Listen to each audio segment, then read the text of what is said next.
ప్రార్థన చేసుకుందాం. ప్రేమగల తండ్రి, కృపగల దేవ, జీవం గల నాయన, పరిశుద్ధుడైన మహా గొప్ప దేవ, 8వ వాక్యపు పండుగలలో ఎన్నుకున్నటువంటి ప్రధాన అంశం శ్రమలలో సంతోషమా, మనిషికి ఇది సాధ్యమా అనే అంశముపై 13వ సెషన్లోనికి మేము ప్రవేశించుటకు మీరు చూపుతున్న కృపను బట్టి స్తుతులు చెల్లిస్తున్నాము నాయన. మనసు పెట్టి జాగ్రత్తగా పలు విషయాలు మీరు మా కొరకు తండ్రి వ్రాయించి భద్రపరిచి మా నిమిత్తం మీరు ఇస్తున్నటువంటి ఈ మాటలను సరైన పద్ధతిలో మేము నేర్చుకున్నట్టుకు కృప చూపమని యేసు ప్రభు వారి పరిశుద్ధ నామములు ప్రార్థన అడిగి వేడుకొనుచున్నాము తండ్రి, ఆమెన్. ప్రభునందు ప్రియులారా, ఈ యొక్క వాక్యపు పండుగలలో మనము ఏర్పాటు చేసుకున్నటువంటి ప్రధాన అంశం శ్రమలలో సంతోషమా, మనిషికి ఇది సాధ్యమా. ఈ అంశానికి సంబంధించి అనేక సంగతులు నేర్చుకొనుటకు పరిశుద్ధ గ్రంథంలో 50వ పుస్తకమైన ఫిలిప్పీ పత్రికను మనం ముందుంచుకొని ధ్యానిస్తున్నాం. అందులో భాగంగా ప్రస్తుతం మనం మొదటి అధ్యాయంలో ఉన్నాం. ఇందులో మొత్తం 30 వచనాలు. దీనిని ఇట్టి రీతిగా విభజించాను 5 భాగాలుగా.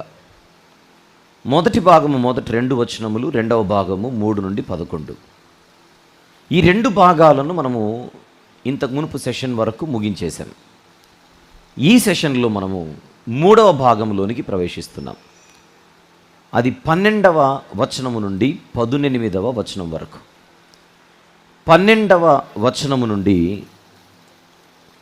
18వ వచనం వరకు.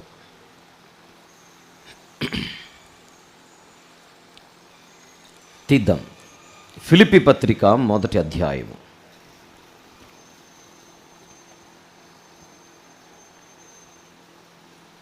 పన్నెండు నుండి 18 వచనములు. 12, 13, 14, 15, 16, 17, 18 అంటే మొత్తం 7 వచనాలు. 15, 17 వచనములు కలిసి ఉన్నాయి. మధ్యలో 16 కూడా ఉన్నట్టుగా భావించాలి. 7 వచనాలు. ఈ 7 వచనాలను ఇప్పుడు మనము ధ్యానించబోతున్నాం. ఈ 7 వచనాలలో మనము కొన్ని సంగతులను మనం నేర్చుకోవడానికి సిద్ధపడదాం. ఆ క్లారిటీ నేను ముందే ఇచ్చేసి ఈ వివరణను ప్రారంభిస్తాను. స్క్రీన్ మీద చూద్దాం. గమనించవలసిన సంగతులు, points to be observed. Notes రాసుకుందాం. గమనించవలసిన సంగతులు.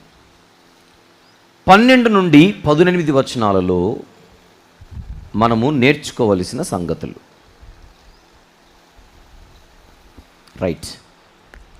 ఇంతకు మునుపు 3 నుండి 11 వచనాలలో 5 విషయాలు నేర్చుకుందామని మనము భావించి సిద్ధపడి నేర్చుకున్నాం. అలాగే ఇప్పుడు 12 నుండి 18 వచనాలలో మనం మొత్తం ప్రధానంగా ఒక 3 విషయాలను నేర్చుకుందాం. చూడండి, స్క్రీన్ మీద కనబడుతోంది. 3 విషయాలు.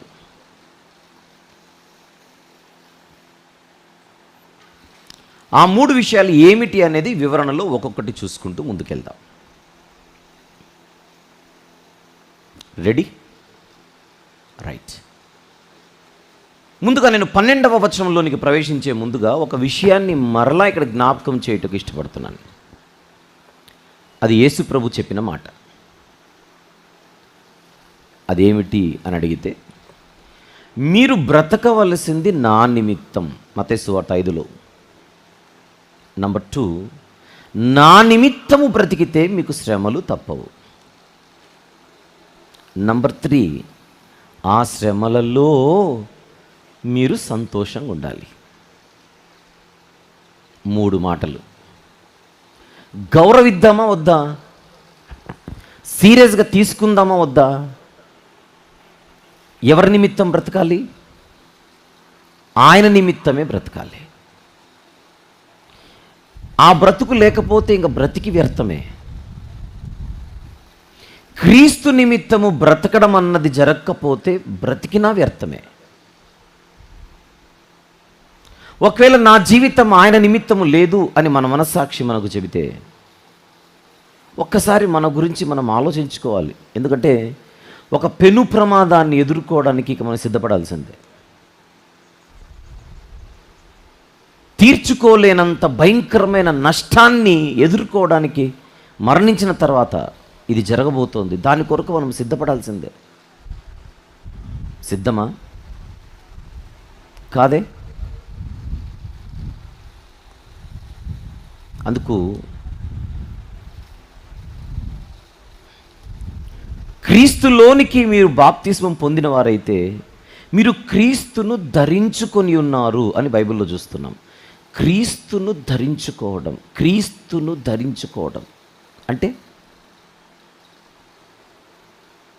నేను ఒక బ్లేజర్ వేసుకున్నాను, నన్ను చూడగానే ఇది కనపడుతోంది. బ్లేజర్ ధరించుకున్న నన్ను మీరు చూస్తే బ్లేజర్ ఎలాగైతే కనబడుతుందో క్రీస్తును ధరించిన మనలను ఎవరైనా చూస్తే ఆయన కనబడాలి. అది క్రీస్తు నిమిత్తం బ్రతకడం అంటే. క్రీస్తు నిమిత్తం బ్రతకడం అంటే క్రీస్తును ధరించి బ్రతకడం. ధరించడం అనే పదం చాలా లోతైనది, గంభీరమైనదని ఇక్కడ నేను చెప్పక తప్పదు. దీనిలో ఎంత గొప్ప మర్మం ఉందంటే, ఆదాము హవ్వమ్మలు తప్పు చేసినప్పుడు వారు తమ కొరకు వస్త్రములను వాళ్ళే కుట్టుకున్నారు అంజూరపు ఆకులతో. దేవుడు మీరు ధరించాల్సింది అది కాదు అని చర్మపు చొక్కాయలను ఆయనే కుట్టించి తొడిగించాడు. ఆ చర్మం ఎవరిది? ఎవరిదై ఉంటుంది?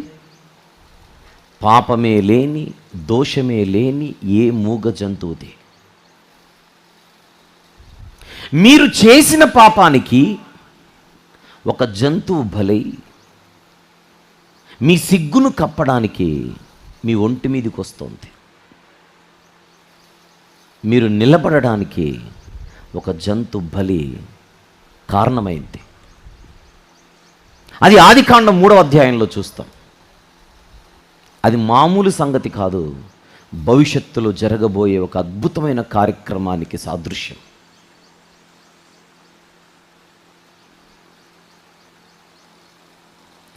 యెషయా గ్రంథంలో ఆయన మనకు రక్షణ వస్త్రములను ధరింపజేయుచున్నాడు అని ఉంటుంది. ఒకనాడు చర్మపు చొక్కాయలను ధరింపజేసిన దేవుడే రక్షణ వస్త్రాలనిచ్చి ధరింపజేశాడు. రక్షణ అంటే యేసుక్రీస్తు ప్రభు రూపములో ఉందా రక్షణ. క్రొత్త నిబంధనకు వచ్చేసరికి ఆయనే బలి అయి మన కొరకు రక్షణగా మారి మన జీవితంలోనికి వచ్చేసాడు. మనము స్వీకరిస్తే ఈరోజు మనందరము ధరించవలసినది ఆయననే.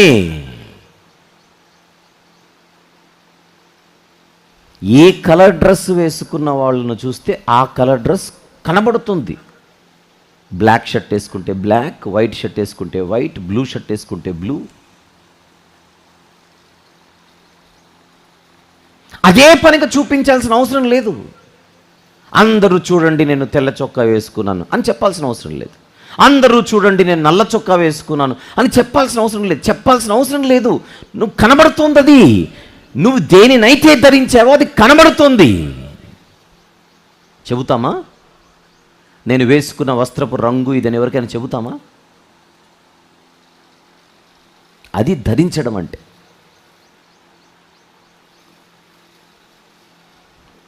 ప్రభువును ధరించడం అంటే నేను ఆయనను ధరించాను చెప్పాల్సిన అవసరం లేదు. ఎదుటోడికి మనల్ని చూస్తే ఆయన కనబడాలి. అది జరిగినప్పుడే మనము ఆయన నిమిత్తము బ్రతుకుచున్నట్టు. అలా ఆయన నిమిత్తము బ్రతికితే ఏమి తప్పవు? శ్రమలు తప్పవు. అన్నదెవరు? ఆయనే.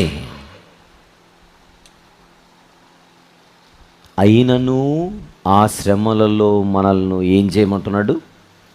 సంతోషించుటి. 3 ముక్కల్లో మన లైఫ్ అది. 3 ముక్కల్లో మనము బతకాల్సిన బ్రతుకది.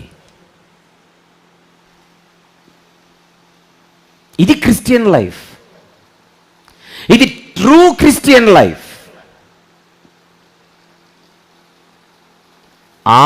ఆ జోన్లో ఉన్నప్పుడే ఆయన మనలను క్రైస్తవులుగా పరిగణిస్తాడు.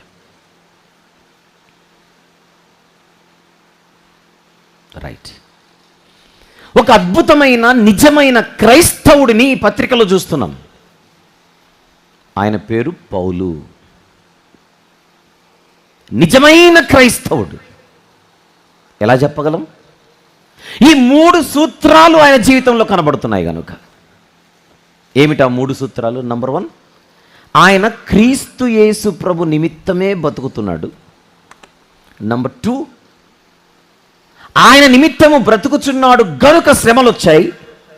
నంబర్ 3, ఆ శ్రమలలో ఆయన కృంగిపోకుండా సంతోషిస్తున్నాడు. ఆ సంతోషానికి కారణాలు ఏమిటి? అది మనం చూస్తున్నాం ఈ పత్రికలో.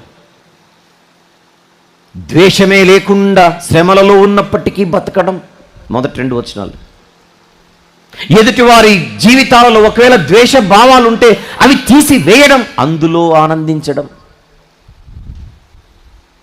తర్వాత గాస్పల్ పార్ట్నర్స్ను బట్టి సంతోషించడం, 3 నుంచి 11 వచనాలు. సువార్తలో పాలిభాగస్తులను బట్టి సంతోషించడం. ఇప్పుడు మరొక సంతోషాన్ని నేర్చుకుందాం ఈ 12 నుండి 18 వచనాలు. 12వ వచనం. ఎన్ని విషయాలు చూద్దామన్నాను? మొత్తం 3 విషయాలు. ఆ 3 విషయాలు చదివిన తర్వాత, తెలుసుకున్న తర్వాత ఆయన సంతోషముపై మరింత క్లారిటీ మనకు వస్తుంది. Verse number 12. సహోదరులారా, నాకు సంభవించినవి, ఏమి సంభవించినవి? నాకు సంభవించినవి ఏమి సంభవించినవి? శ్రమలు. నేను శ్రమలలో ఉన్నాను, బంధకాలలో ఉన్నాను ప్రభు నిమిత్తం. ఏవైతే నాకు సంభవించాయో అవి ఎందుకు సంభవించాయో చెబితే నిజంగా మీరు ఆశ్చర్యపోతారంటున్నాడు. ఎందుకు సంభవించినవి? సువార్త మరి ఎక్కువగా ప్రబల మగుటకే సమకూడెనని మీరు తెలుసుకొనగోరుచున్నాను. అసలు శ్రమలు అంటే మీరు ఏమనుకుంటున్నారో నాకు తెలియదు, కానీ ప్రభులో ఉన్నప్పుడు, ప్రభు నిమిత్తం బ్రతుకుతున్నప్పుడు మనకెదురయ్యే శ్రమలు, మనకొచ్చే శ్రమలు, వాటిని మనము చూడాల్సిన దృష్టి ఒకటి ఉంది.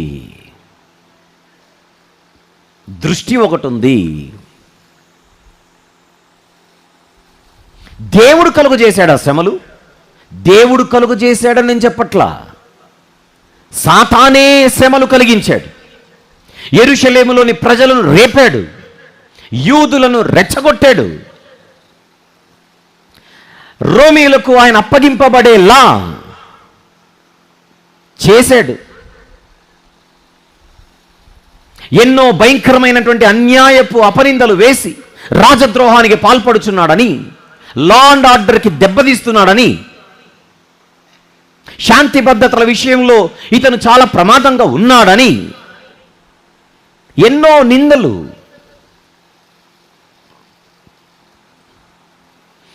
నేరస్తుడిగా ఆయనను బంధింపజేసి ఎట్టి రీతిగానైనాను ఆయన మరణాన్ని చూడాలి అన్న ఎన్నో కుట్రలు సాతాను తన అనుచరుల చేత చేయించి ఈ సేవకుడిని చిత్రవేదనలకు గురి చేస్తున్నాడు. ఇక్కడ దేవుడే ఈయన నలగొడుతున్నాడని మాత్రమే అనట్లా, ఎన్నో కుట్రలకి ఈయన బలి అవుతున్నాడు. కానీ బలి అవుతున్న ఆయన, లోకస్తుల చేత శ్రమ పడుతున్నటువంటి ఆయన, శ్రమలలో ఉన్న ఆయన, శ్రమలను అనుభవిస్తున్న ఆయన అంటున్నాడు, ఈ శ్రమలు సువార్త మరి ఎక్కువగా ప్రబలమవ్వడానికి నా జీవితంలో కారణమవుతున్నాయి. కరెక్ట్గా చెప్పనా? సాతాను శ్రమలు అనేటువంటి ఒక భయంకరమైనటువంటి ఆయుధాన్ని ఆయన మీద కురిపిస్తే, శ్రమల బాణాలను వదిలితే ఈయన ఏం చేశాడో చెప్పనా? ఆ బాణాలన్నిటిని ఏరుకొని వాటి చేత ఒక వాహనాన్ని చేసుకొని సాతాను విసిరిన శ్రమలనే బాణాలను ఏరుకొని సేకరించి ఆ శ్రమల బాణాలతో ఒక వాహనాన్ని చేసుకొని ఆ వాహనములో ఒక రాజులాగా కూర్చొని శ్రమల వాహనములో నుండి సువార్త ప్రకటన చేస్తున్నాడు. 3 విషయాలన్నానే, అందులో మొదటి విషయం అదే. ఆన్ ద స్క్రీన్ చూడండి, అక్కడ శ్రమల వాహనములో సువార్త వ్యాప్తి, spreading the gospel in the vehicle of sufferings. ఆహా, ఏమిటిది? ఓహో, ఏమిటిది? దీన్ని ఏమంటామో చెప్పనా? ప్రతికూలతలను అనుకూలంగా మార్చుకుండే తత్వం. ప్రతికూల పరిస్థితులను అనుకూలంగా మలుచుకొని ప్రభు మహిమ కొరకు వాడడం. ఎంత అద్భుతమైన దేవుని కృప! ఒకడి మీద ఒక 100 మంది రాళ్ళు విసురుతున్నారట. అయితే ఎవరి మీద అయితే రాళ్ళు విసురుతున్నారో వాళ్ళు, ఆ వ్యక్తి జాగ్రత్తగా నెమ్మదిగా ఆ రాళ్ల దాడి నుంచి, ఆ రాళ్ల దాడి విషయంలో జాగ్రత్త పడుతున్న రాళ్ళను తీసుకొని మళ్ళీ వాళ్ళ మీద విసరకుండా నెమ్మదిగా ఆ రాళ్ళన్నీ ఏరుకొని చిన్న ఇల్లు కట్టుకున్నాడట. ఏం చేశాడు? చిన్న ఇల్లు కట్టేసుకున్నాడు. నిన్ను లేపేయాలని రాళ్ళు వేసాం, ఆ రాళ్లతో నువ్వు ఇల్లు కట్టుకుంటావా స్వామి? నువ్వు మామూలోడు కాదు, నువ్వు మామూలోడివి కాదు. శ్రమలు ఒక రాళ్ళవచ్చు, బాణాలవచ్చు, కానీ పౌలు గారి జీవితంలో అవన్నీ తన పరిచర్యకు వాడుకుంటున్నాడు. శ్రమల బాణాలను సువార్త అస్త్రాలుగా వాడుకుంటున్నాడు. పౌలు గారి జీవితంలో శ్రమలు కాదు, శ్రమలు అనేవి ఆయనకు అవకాశాలు. కొన్ని వారాల కింద ఒక టైటిల్తో నేను ఒక వాక్యం చెప్పాను. శ్రమల ముసుగులో దాగి ఉన్న అవకాశాలు. శ్రమల ముసుగులో దాగి ఉన్న అవకాశాలు. పౌలు గారు శ్రమలను శ్రమలుగా చూడట్లా, శ్రమలు అనేటువంటి తెరను తీసి లోపల అవకాశాలను వెతుకుతుంటాడు. ఆయన దృష్టిలో శ్రమలంటే ఒక బాక్సే. ఆ బాక్స్ను ఓపెన్ చేస్తే ఆయనకు అవకాశాలు కనబడుతూ ఉంటాయి. ఈ విద్య మనకు తెలియాలి, ఈ విద్య మనకు తెలియాలి. ఈయన ఏం చేశాడో చెప్పనా? బంధించారు, హౌస్ అరెస్ట్ అయి ఉన్నాడు. ఆయన సిచ్యువేషన్ చెప్తాను. ముందు నుంచి చెప్తున్నాను కదా, ఏమై ఉన్నాడు? రూమ్లో హౌస్ అరెస్ట్ అయి ఉన్నాడు. ఎవరితో ఉండుటకు? అపోస్తలుల కార్యములు ఎవరితో ఉండుటకు? 28వ అధ్యాయం. అపోస్తలుల కార్యములు 28వ అధ్యాయము 16వ వచనము చూద్దాం. 16. మేము రోమాకు వచ్చినప్పుడు పౌలు తనకు కావలి ఉన్న సైనికులతో, ఎవరితో? సైనికులతో కూడా ప్రత్యేకముగా ఉండుటకు సెలవు పొందెను. శ్రమలలో ఉన్నాడు, చైన్స్, బంధకాలలో ఉన్నాడు. ఎవరి మధ్య? భద్రతలో ఉన్నాడు, సైనికుల మధ్య ఉన్నాడు. ఏ ప్రాంతంలో? రోమ్. రోమా సామ్రాజ్యానికి ముఖ్య పట్టణం అది, చక్రవర్తి ఉండే ఊరది.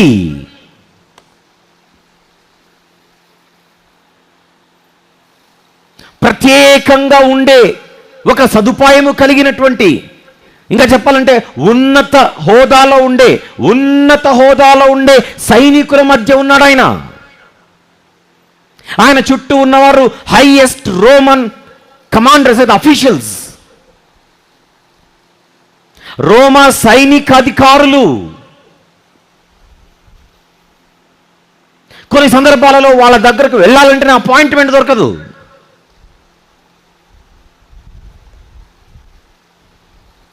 ముఖ్యమంత్రి గారి దగ్గర ఉండే ఆఫీసర్లు ఉంటారు, అలాంటి వారి దగ్గరకు అంత ఈజీగా వెళ్ళలేం. ప్రధానమంత్రి గారి దగ్గర ఉండే ఆఫీసర్లు, రాష్ట్రపతి దగ్గర ఉండేటువంటి ఆఫీసర్లు, ఈజీగా వెళ్ళగలమా? పౌలు గారు అలాంటి అఫీషియల్స్ మధ్య ఉన్నాడు.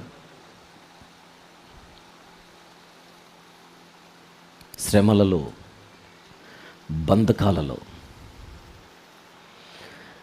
ఇప్పుడు ఈయన ఏమనుకున్నాడో చెప్పన, అసలు నాకు ఈ బంధకాలే లేకపోతే వీళ్ళని రీచ్ అవ్వడం కష్టం. భలే దొరికారు వీళ్ళు. ఇప్పుడు సచ్చినట్టు నాతోనే ఉండాలి డ్యూటీ, వాళ్ళు ఎక్కడికి వెళ్ళడానికి వీలు లేదు, నన్ను చూసుకుంటూ నాతో ఉండాలి.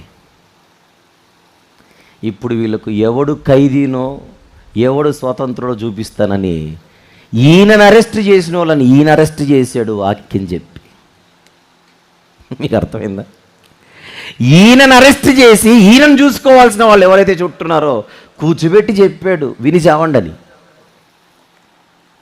సువార్త మరి ఎక్కువగా ప్రబలమగుటకు శ్రమల అస్త్రాలను తనకు సువార్త బాణాలుగా మార్చేసుకున్నాడు. సాతాను ఒక స్టిక్కర్ వేసి విసిరాడు బాణాలకు. ఆ స్టిక్కర్లేంటి? ప్రతి స్టిక్కర్ పైన శ్రమలు శ్రమలు శ్రమలు శ్రమలు అని బాణాలు విసిరితే అన్ని బాణాలు తీసుకొని స్టిక్కర్లు తీసేసి, శ్రమలు అనే స్టిక్కర్లు తీసేసి సువార్త అనే స్టిక్కర్ వేసేసి మళ్ళీ విసిరాడు బాణాలు. శ్రమల బాణాలను సువార్త బాణాలుగా మార్చుకున్నా, శ్రమల బాణాలను సువార్త బాణాలుగా మార్చుకున్నా బలవంతుడే ఈ క్రైస్తవుడు.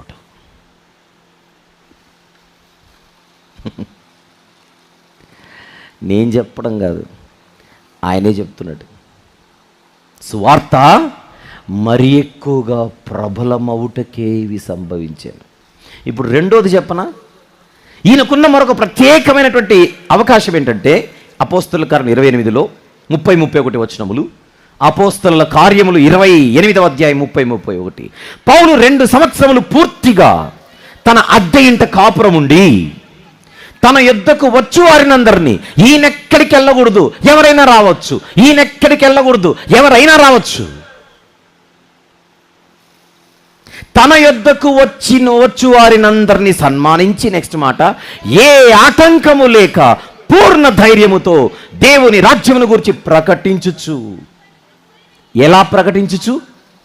పూర్ణ ధైర్యముతో దేవుని రాజ్యమును గురించి ప్రకటించుచు ప్రభు అయిన యేసుక్రీస్తును గూర్చిన సంగతులు వచ్చినోళ్ళందరికీ బోధించుచుండెను. ఇప్పుడు 2 ఉన్నాయి, మీకు అర్థం కావాలి. ఆయనకు ఆడియన్స్ ఎవరు వాక్యం చెప్పడానికి? తనను బంధించిన వాళ్ళు ఆడియన్సే, ఆయన దగ్గరకు వచ్చేటోళ్ళు ఆడియన్సే. బంధించిన వాళ్ళకు చెబుతున్నాడు, వచ్చిన వాళ్ళకు చెబుతున్నాడు. రైట్. బంధించిన వాళ్ళు రోమీలు, ఆయన దగ్గరికి వస్తున్నవారు యూదులు అండ్ క్రైస్తవులు, రోమాలోని క్రైస్తవులు. వచ్చారు, వస్తున్నారు అని అంటే ఆల్రెడీ క్రైస్తవులై ఉండి వచ్చిన వాళ్ళు ఉండొచ్చు, ఏవో కొత్త సంగతులు చెబుతున్నాడు కదా అని తెలుసుకోవడానికి వచ్చిన యూదులు ఉండొచ్చు. మొత్తానికైతే వస్తున్నారు. అంగీకరించిన వాళ్ళందరూ కూడా క్రైస్తవులుగా మారిపోతూ, ఆల్రెడీ క్రైస్తవ్యంలో ఉన్నవారు ఇంకా ఎక్కువ తెలుసుకోవడానికి ఆయన దగ్గరకు వస్తూ 2 ఏళ్ల పాటు చెరను, వింటున్నారో లేదో, 2 ఏళ్ల పాటు చెరను చర్చిగా మార్చుకున్నాడు. చెర ఏమైపోయింది? చర్చ్ అయిపోయింది. ఎలాంటి చర్చ్ అయింది? మనదేమో సండే చర్చ్ మనవి, ఆయనది ఎవ్రీడే చర్చ్. మనది సండే చర్చ్, ఆయనది ఎవ్రీడే చర్చ్. తెలియని వాళ్ళు తెలుసుకుంటున్నారు, తెలిసిన వాళ్ళు బలపడుతున్నారు ఈ చర్చ్లో. తెలియని వారు తెలుసుకుంటున్నారు, సైనికులు లాంటి వాళ్ళు. తెలిసిన వారు ఈయన ఈ స్థితిలో ఉండి వాక్యం చెప్పి ఇంతమందిని మారుస్తుంటే మనము చచ్చుదద్దమ్మల్లాగా బతకడం బయట వేస్ట్ అని ఆయన ఇచ్చిన స్ఫూర్తితో, ఆయన ఇచ్చిన ధైర్యముతో బయటికెళ్ళి పిరికితనాన్ని పక్కన పెట్టి ధైర్యంగా అందరికీ వాక్యం చెప్పడం మొదలుపెట్టారు. ఆన్ ద స్క్రీన్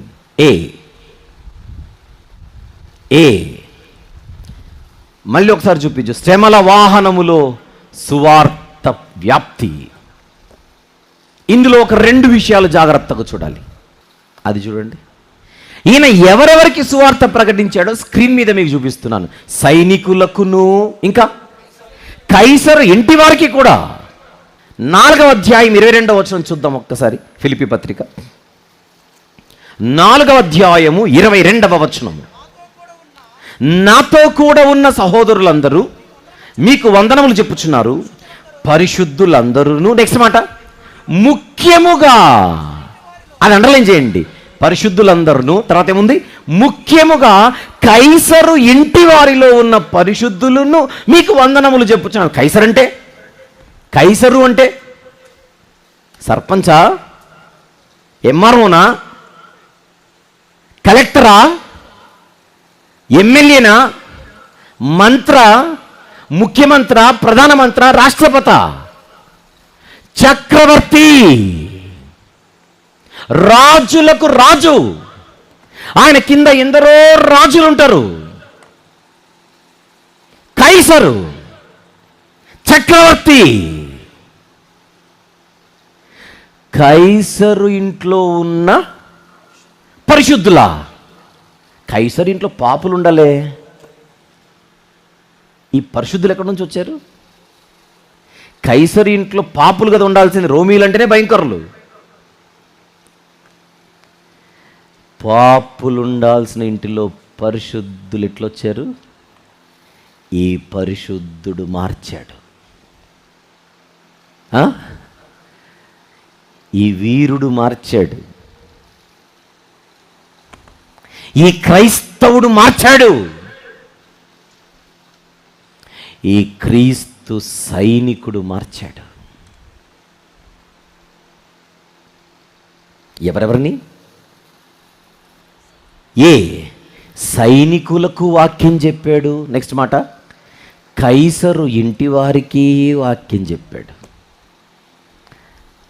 కైసరు ఇంటి వారికి కూడా వాక్యం చెప్పాడంటే ఇంట్లో ఉన్నోళ్ళతో ఈయనకు యాక్సెస్ ఉందా లేదా చెప్పండి.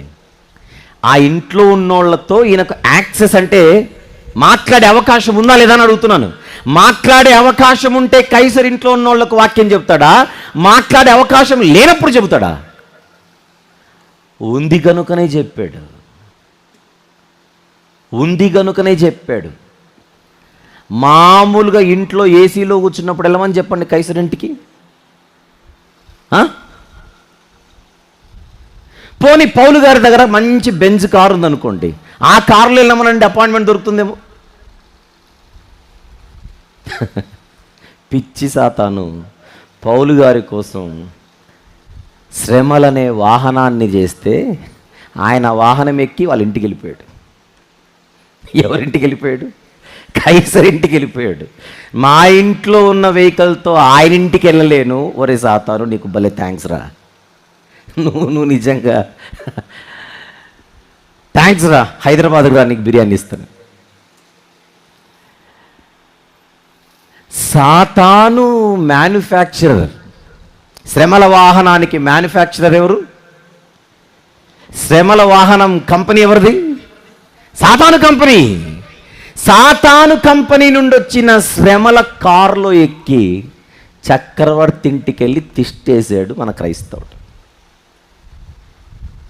కైసరు ఇంటోళ్లకు వాక్యం చెప్పాడు, మార్చాడు. ఈయన పత్రిక రాస్తుంటే వాళ్ళ ఇంట్లో ఉన్న వాళ్ళు అంటున్నారట, మా వందనాలు కూడా చెప్పండి ఫిలిప్పీలో ఉన్న సంఘస్థులకని. అది పాయింట్ అక్కడ, అది పాయింట్ అక్కడ.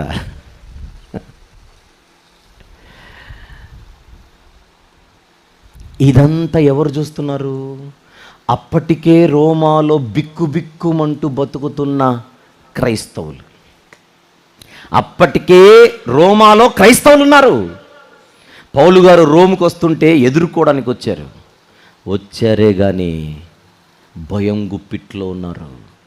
భయం గుప్పిట్లో ఉన్న రోమాలోని క్రైస్తవులు పౌలు గారి పరిచర్య బంధకాలలో ఉండి చేస్తుంటే, మనం దీనికంటే పైనుంచి దూకి చావడం మేలు, బతికితే ఇట్లా బతకాలి, లేదంటే చచ్చిపోవాలి అని ఆయన పూర్ణ ధైర్యాన్ని చూసి వీళ్ళు ధైర్యం అనే టానిక్ తాగి ఆయన దగ్గరకు వచ్చి వెళ్ళిపోతున్నారు. వచ్చిన వాళ్ళందరికీ టానిక్ పోస్తున్నాడు. ఆ టానిక్ పేరు ధైర్యం. Be on the screen. శ్రమలలో ఆయన చేస్తున్నదేంటి? పడుకోకుండా. శ్రమలలో ఆయన చేస్తున్నదేమిటి? దుప్పటి కప్పుకొని పడుకోకుండా భయపడి 2 ఏండ్ల సమయాన్ని ఎలా యూటిలైజ్ చేసుకుంటున్నాడో చూడండి. 2 ఏండ్ల సమయాన్ని ఎలా యూటిలైజ్ చేసుకుంటున్నాడో చూడండి.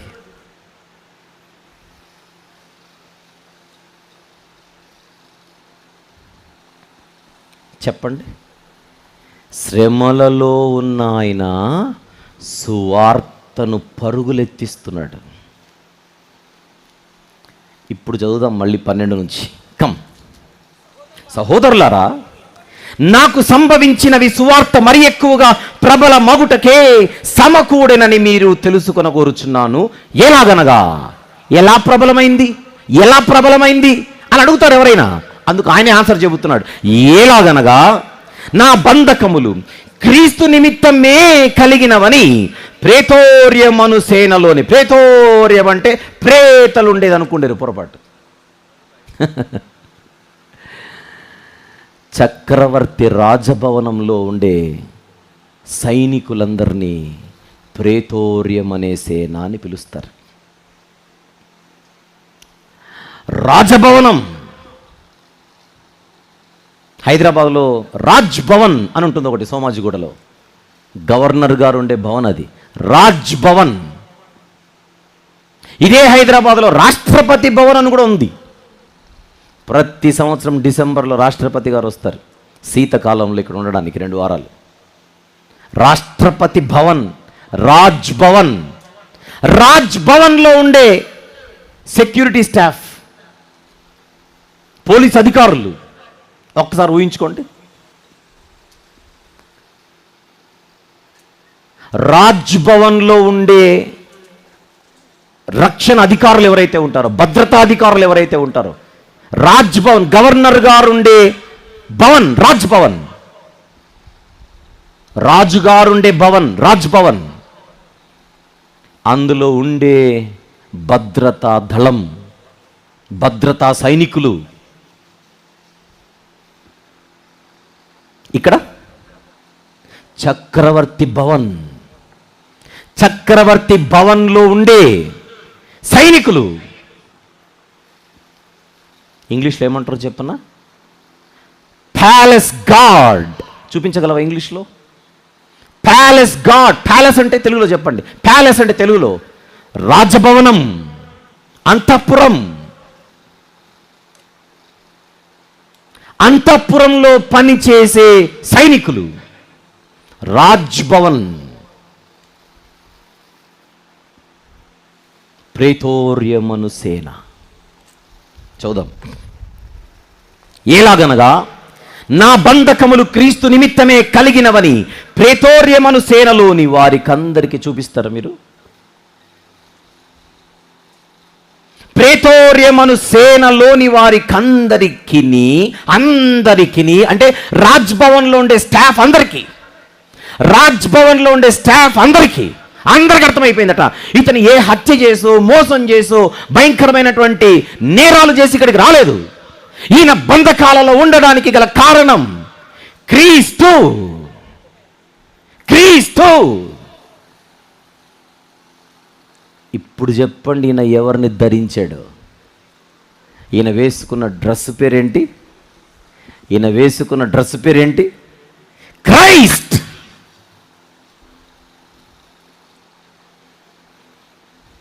రాజ్భవన్లో ఉండే భద్రతా అధికారులకు పౌలు గారిని చూస్తుంటే ఆయన వేసుకున్న డ్రెస్ కనబడుతోంది, క్రైస్ట్ అని. చూడండి అక్కడ. As a result it has become clear through out the whole palace God. తెలుగులో ప్రేతోర్యమను సేన. ఇంగ్లీష్లో ప్యాలెస్ గాడ్. ప్రేతోర్యమను సేన అంటే యుగ సంబంధమైన దేవత సాతాను, వాడి వెనకలు ఉన్న వాళ్ళందరూ ప్రేతలు అని అక్కడికి వేసుకోకూడదు. ఇక ఒక చిన్న అక్షరం దొరికితే ఇంక అల్లుకోకూడదు మనం. అది ఏందో ఆలోచించాలి.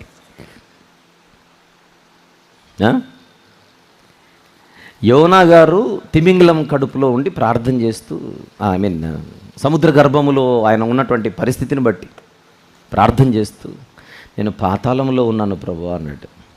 వెంటనే రాసేశారు, యోనా గారు చచ్చిపోయాడని. పాతాళం ఉందిగా. ఆయన ఉన్న స్థితిని బట్టి నేను పాతాళంలో ఉన్నట్టుంది ప్రభు అంటున్నాడు. అంతేగాని యోనా గారిని లేపేయకూడదు. మనం ఎప్పుడు పడితే అప్పుడు లేపకూడదు. ఆయన టైం అయిన తర్వాత వెళ్తాడు. మనకి ఇష్టం వచ్చినట్టుగా తుపాకులు పెట్టి నువ్వు వెళ్ళిపోయావని చెప్తే ఎట్లా? బతుకుండా అన్నట్లు అనకూడదు, తప్పు. ఇప్పుడు నేను అక్కడ కూర్చున్నాను అనుకోండి, వేదిక మీదకి వంశీ గారిని పిలుస్తున్నాం అనండి, బాగుంది. వంశీ గారి బాడీని పిలుస్తున్నాం అనకండి, కొంచెం హట్ అవుతుంది. బతికే ఉన్నానుగా. ఎలాగనగా నా బంధకములు క్రీస్తు నిమిత్తమే కలిగినవని ప్రేతోర్యమను సేనలోని వారిలో అందరికీ, ఇంకా వాళ్ళే కాకుండా తక్కిన వారికందరికీ క్లారిటీ వచ్చింది. ఈయన చూస్తుంటే వాళ్ళే నమస్కారం పెడుతున్నారు రోజు. అయ్యగారు నమస్కారం అని. కాఫీ తాతారా? అయ్యో మీరు చెప్పండి సార్, నేను తెచ్చిస్తాంగా. అవ్వలేదు. 14వ వచనం, మరియు సహోదరులైన వారిలో ఎక్కువ మంది. సహోదరులంటే క్రైస్తవులు. సహోదరులంటే క్రైస్తవులు. ఎక్కడున్న క్రైస్తవులు? ఆ ఊరిలో ఉన్న క్రైస్తవులు. ఏ ఊరది? రోములోనున్న క్రైస్తవులు. సహోదరులైన వారిలో ఎక్కువ మంది నా బంధకముల మూలముగా ప్రభువునందు స్థిర విశ్వాసము గలవారై నిర్భయముగా దేవుని వాక్యము బోధించుటకు మరి విశేష ధైర్యము తెచ్చుకొనిరి.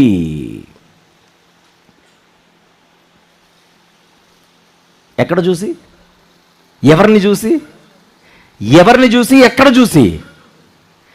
శ్రమలలో ఉన్న పౌలు గారిని చూసి. అక్కడున్న క్రైస్తవులు అంతవరకు భయంగా ఉన్నారు. భయము కాస్త ఏమైపోయింది ఇప్పుడు? నిర్భయం.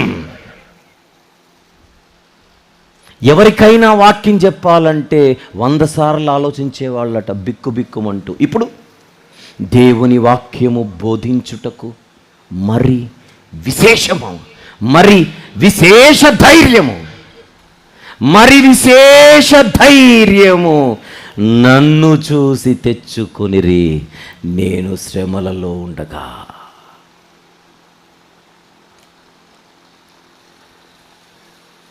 పౌలు గారికి తెలిసిన విద్య ఏమిటి చెప్పండి? పౌలు గారికి తెలిసిన విద్య ఏమిటి? ప్రతికూలతలను అనుకూలంగా మార్చుకునే విద్య, శ్రమల బాణాలను సువార్త బాణాలుగా మలుచుకునే విద్య, శ్రమల వాహనాన్ని సువార్త యాత్ర వాహనంగా మార్చుకునే విద్య. ఈ విద్య తెలిసినోడే యుద్ధ భూమిలో నిలబడగలడు. ఈ విద్య తెలిసిన వాడే యుద్ధ భూమిలో నిలబడగలడు. తెలియనోడు పారిపోతాడు, తెలియనివాడు పారిపోతాడు. ఆ విద్యను మీ ముందు చూపడానికే 8వ వాక్యపు పండుగలు. ఇది సెషన్ నంబర్ 13. 12 నుండి 18 వచనాలు, అందులో 14 వచనం వరకు మనం మాట్లాడుకున్నాం. భోజనం తర్వాత 15 నుంచి కొనసాగిద్దాం. ప్రార్థన. ప్రేమగల తండ్రి, కృపగల దేవ, జీవం గల నాయన, పరిశుద్ధుడైన మహా గొప్ప దేవ, మీరు నేర్పిస్తున్న మా జీవిత పాఠాలను బట్టి స్తుతులు చెల్లిస్తున్నా. ఎలా బతకాలో తెలీదు నాయన. బ్రతుకైతే ఉంది కానీ బతికే విధానం మాకు తెలీదు తండ్రి. మనసైతే ఉంది కానీ ఆలోచించే విధానం మాకు తెలియదు. కళ్ళైతే ఉన్నాయి కానీ చూసే దృష్టి మాకు తెలియదు. నీ వాక్యముతో మా జీవితాలు కడుగుచున్నందుకు స్తుతులు చెల్లిస్తూ, మీరిచ్చే ఆహారాన్ని భుజించి త్వరితగతిన మధ్యాహ్న వేళ తరగతులకు మేము చేరుకున్నట్టుకు సహాయం చేయమని, ఆహారము సిద్ధపరుస్తున్న మీ పిల్లలందరినీ జ్ఞాపకం చేసుకొనొచ్చు రావాల్సిన ఈవులు అనుగ్రహించమని యేసుక్రీస్తు ప్రభువారి పరిశుద్ధ నామములో ఈ ప్రార్థన సమర్పిస్తున్నాము తండ్రి. ఆమెన్.